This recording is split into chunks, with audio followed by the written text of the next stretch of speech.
Skywarp72, Cruizers Gaming back with another Forza video in the face of impending death from Hurricane Irma. And like the rest of my fellow Floridians, nobody cares. Nice hat. Seriously, I would like to thank all my friends, subscribers, and fellow cruisers alike for the stay safe wishes during the storm. I assure you all the essential viables are locked up tight in the hurricane-proof garage, and I'm stocked with enough vodka and mixers to ride out the hurricane of death. Hey, I didn't volunteer for this geeky assignment. I want Skywarp's job.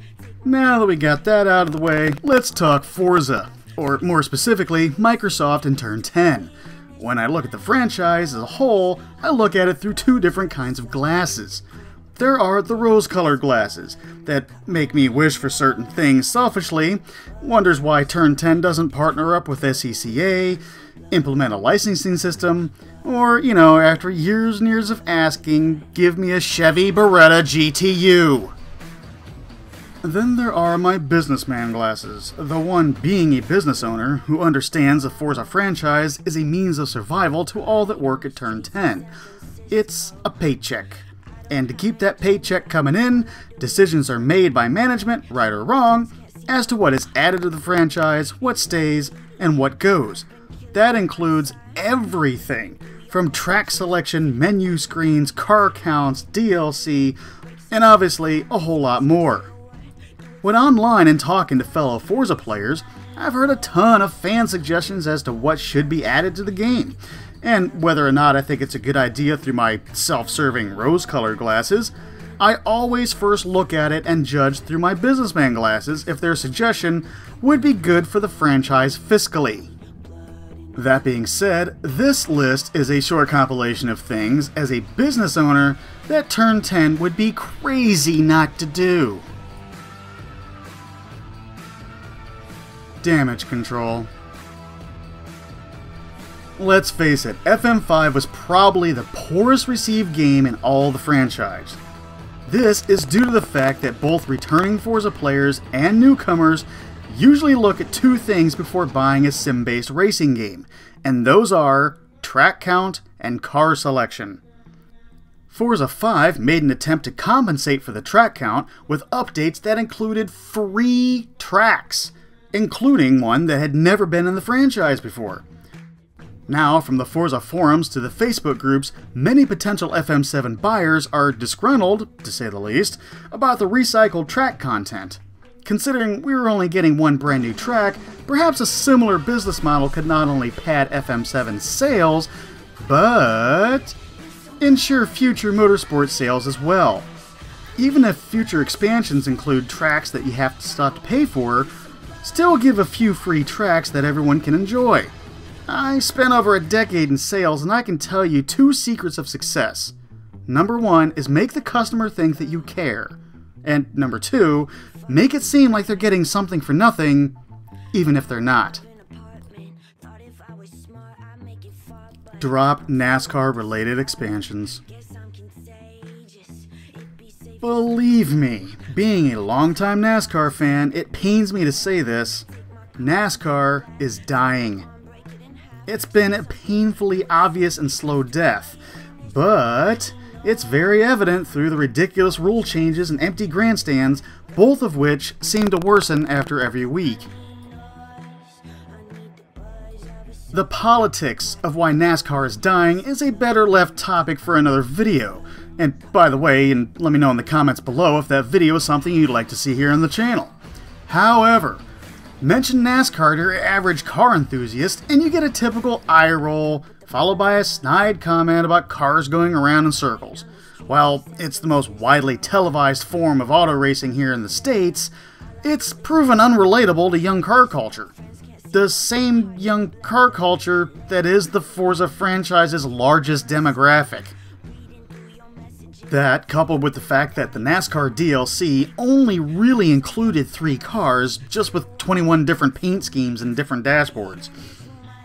When word dropped that there would be 21 cars in the expansion beforehand, my friends and I had high hopes for some retro stock cars like the Aeroback Monte Carlos and Impalas, or anything sporting the iconic number 43 in petty blue. paid $2,500 to use this track today, Harry. Forget it. He needs a brand name like Exxon or Richard Petty.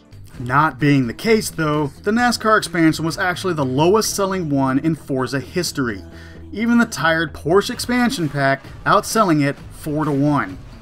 It also made a really fun track completely inaccessible to most of my friends when Homestead Miami is a track that should be enjoyed by all. Luckily, Turn 10 realized this and has made it and VIR accessible from the get-go in FM7. I have a concern though.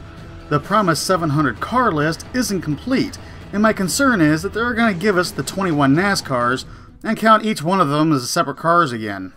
The point is, with NASCAR dying, they'd be crazy not to drop it. All new car packs.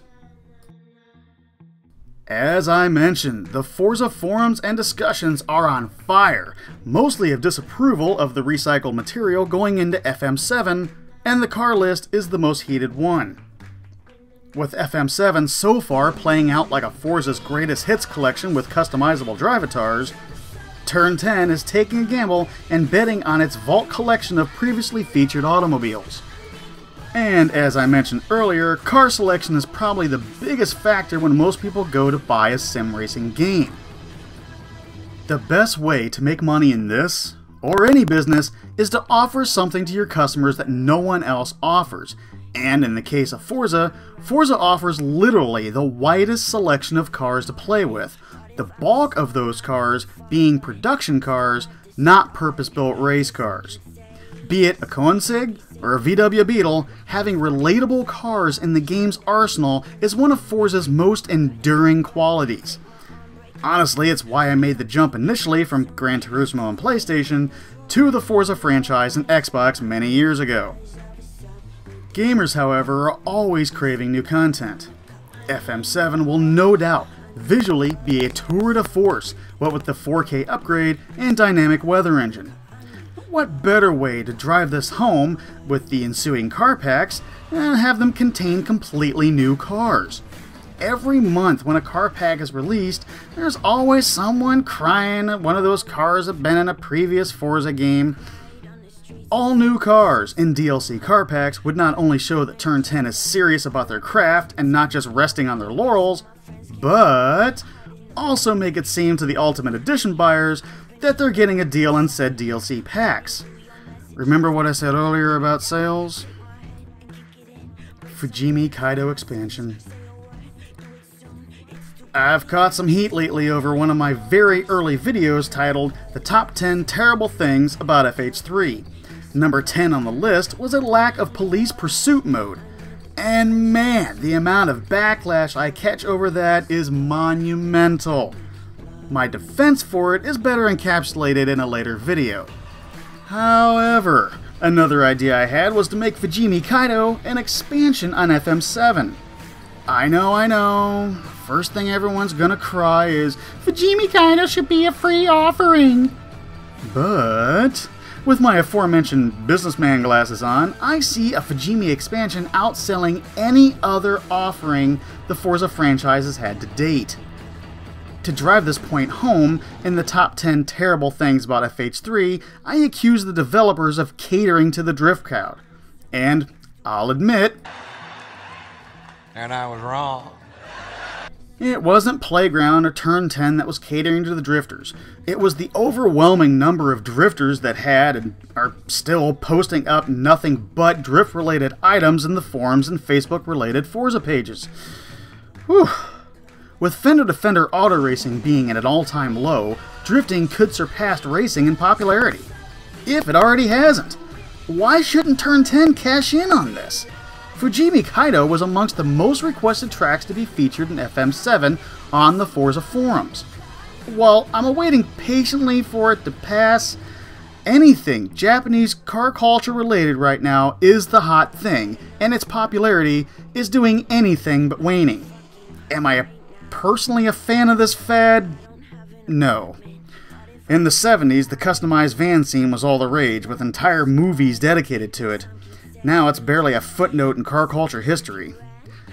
Now, am I a fan of mastering a tricky mountain road and a fully prepped car of my choice with a new weather engine thrown in for good measure? Oh, you bet your turbo-revving ass I am. And me saying that brings me to my point. The drifters would buy it, and the racers would too. Turn 10 would be crazy not to cash in on something that appeals to both crowds, and plays into what's hot in car culture now. And there you go. These lists are often hard to nail down. For all the negative responses I got from the top 10 terrible things about FH3, the responses were overwhelmingly positive for the top 10 things that need to happen in FM7, both older videos. You gotta take the good with the bad, I suppose, so it's your turn. Sound off in the comments below. Agree with the list? Disagree with the list? Have some ideas of your own that you think should be added to the franchise? No matter how tame or ludicrous it is, let's see what we come up with in comment section, shall we? This week's subscriber shoutout goes out to FACR Rowanby822. Mr. Rowanby is a member of Fast and Clean Racing, not to mention a fellow cruiser. Rowanby is also in a 5-year-long fight right now with cancer and is currently laid up, though he hasn't given up kicking some ass on a regular basis in the Forza franchise. Rowanby has had some dark times in his life, we've talked a little bit about it, and he has rebounded from them and made a better person of himself in the long run with his spirit and optimism. Our thoughts and best wishes go out to you, Rowanby, and if you see this guy around the lobbies, give him a fast and clean race, and your respect, because he has mine. And as always, you knew I was going to say that, didn't you? I thank the rest of you for watching as well. What's that? You're not a cruiser? Well, hit that subscribe button and get on the bus. We are for our dark humor, and I will be your entertainment guide all the way there. Hashtag dark humor. And if you like what you saw today, hit that like button and share the video with your friends. Let's make Cruisers so big, Turn 10 has to listen to our demands. And the first thing we're going to demand is a Chevy Beretta GTU. Ooh, I gotta lay off the Mountain Dew. Remember guys, friends are the family we get to choose. I'll see you next week, fellow cruisers. No, sir. Y'all go right ahead, but you've been this bitch the least little bit, I'm gonna tear your balls off.